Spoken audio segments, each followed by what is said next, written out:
Paano gumawa ng YouTube channel? Una muna dapat meron kang Google account.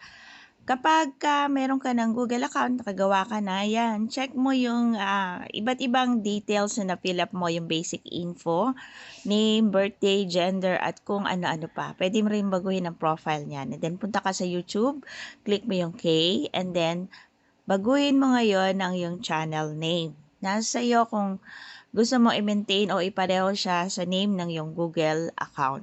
Pero kung ako sa iyo, mag-isip ka ng catching or gusto mong maging permanent title ng yung channel. And then, click mo yung create channel kapag nakapag-decide ka na. Click mo yung 3 dots and then yung settings.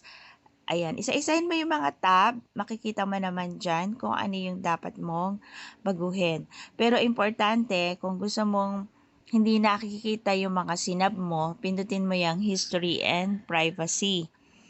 Ganon din yung mga playlist na sinisave mo or wina-watch mo. Keep all my subscription private at saka yung playlist private. Then, punta ka ulit sa YouTube mo. Pindutin mo yung K and then yung YouTube Studio. Click mo yung continue to studio, wag yung app. Pagkatapos ay mapupunta ka sa loob ng YouTube Studio. Dito ay pwede mong baguhin ang setting ng iyong YouTube.